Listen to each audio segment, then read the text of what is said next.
அட! இது ஊருக்கே ரொம்ப சந்தோஷமான விஷயமாச்சே! அப்படிங்கிற மாதிரி தான் நம்ம பாண்டியம்மாவோட வாழ்க்கையில இப்ப ரீசென்ட்டா ஒரு குட் நியூஸ் நடந்திருக்கு.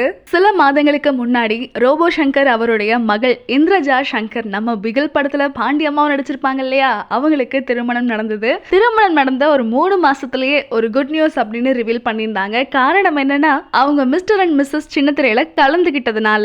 அட என்னப்பா இது! கல்யாணமான 3 மாசத்துல குட் நியூஸ் அப்படின்னா நம்ம மைண்ட் வேற எங்கேயோ போகுதே! அப்படின்னு சில பேர்லாம் கமெண்ட்ஸ் கொடுத்துட்டு இருந்தாங்க. இப்போ அதுக்கு பதில் ரிப்ளைவா மிஸ்டர் அண்ட் மிஸ்ஸஸ் சின்னத்திரை ஷோலயே இந்திரஜா சங்கர் தான் பிரெக்னெண்டா இருக்கேன் அப்படிங்கிற விஷயத்தை ரிவீல் பண்ணியிருக்காங்க. அந்த ப்ரோமோல ஆக்ட்ரஸ் ராதா ரோபோ சங்கர் அவருடைய மகள் இந்திரஜாவையும் அவங்களுடைய கணவரையும் வாழ்த்துற மாதிரியான ஒரு செக்மெண்ட் அமைஞ்சிருந்தது. கூடவே ரோபோ சங்கர் என்ன சொல்லியிருந்தாருன்னா, இந்த விஜய் டிவி செட்லயே யங்கான தாத்தா நான் ஒருத்தன் தான் நினைக்கிறேன் அப்படின்னு அவருடைய ஹாப்பினஸ் ஷேர் பண்ணியிருப்பாரு. இந்த ஒரு சந்தோஷமான நேரத்துல இந்திரஜா சங்கர் அவங்களுக்கு நாமளுமே வாழ்த்துக்களை சொல்லிக்கலாம்.